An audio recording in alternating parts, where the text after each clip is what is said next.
Alexandre Tarot, bonjour et bienvenue à la librairie Dialogue. Vous venez aujourd'hui nous présenter « Montrez-moi vos mains », un magnifique texte paru aux éditions Grasset, dans lequel vous nous racontez votre métier de pianiste par petites touches, souvenir après souvenir. Alors grâce à ce livre, vous nous faites véritablement entrer dans le quotidien d'un pianiste soliste.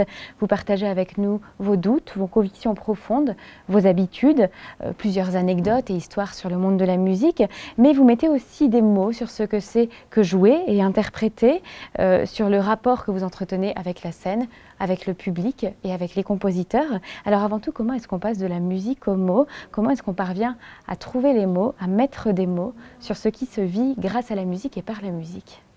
Les mots pour nous, musiciens interprètes, c'est un autre monde. Les mots nous dérangent, les mots nous sont étrangers. Quand on choisit une note, elle est juste. On l'a travaillée pendant des années, des décennies. Son poids, sa couleur, la texture du son. Voilà, donc ce n'est pas rien pour un musicien de se mettre à l'écriture. C'est une expérience. Montrez-moi vos mains, ça nous raconte en effet la journée d'un pianiste soliste, de son réveil jusqu'à l'extinction des feux après le récital. Mais au fil des pages, vous nous parlez aussi du temps long d'une carrière de pianiste. Alors est-ce que l'écriture de ce livre a constitué pour vous un espace hors du temps? Il m'a aidé à me glisser dans le temps d'attente du concert. En fait, j'en parle beaucoup dans ce livre finalement de l'attente, mais c'est une attente délicieuse. Mais cette attente-là, elle est parfois longue. Je viens de passer 5 heures dans un train pour venir jusqu'ici. Alors, dans ces moments-là, l'écriture des livres, l'écriture, elle abolit toute attente.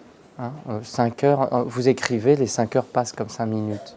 L'un des moyens d'oublier le temps, donc par l'écriture, mais peut-être qu'un autre moment où on oublie le temps, c'est celui qui est sur scène. C'est un moment très important aussi de votre livre, puisque tout, c'est l'espace central de votre métier, de votre vie, la scène.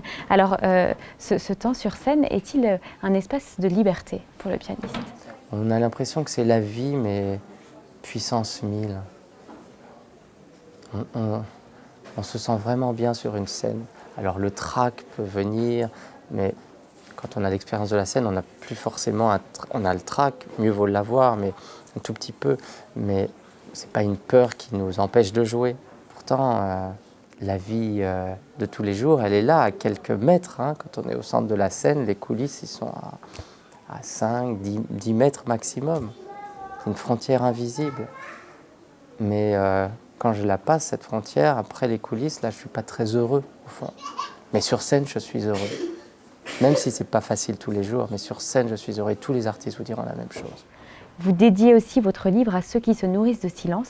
Alors en quoi est-il si important, le silence? C'est de lui que naît la musique. Qu'est-ce qui se passe? Quand on s'assoit, on arrive au piano, il y a ce tsunami d'applaudissements qui arrive comme une gifle, là, et puis on s'assoit au piano. Et qu'est-ce qui se passe? Il y a ce silence. Ce silence-là est très très important.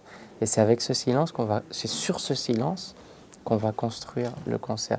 Le silence, c'est ce qui nous relie à la musique. L'auditeur, après le concert, il y a les applaudissements, ensuite il va partir, manger dans un restaurant, puis il va rentrer chez lui, et puis à un moment, il va se retrouver dans son silence.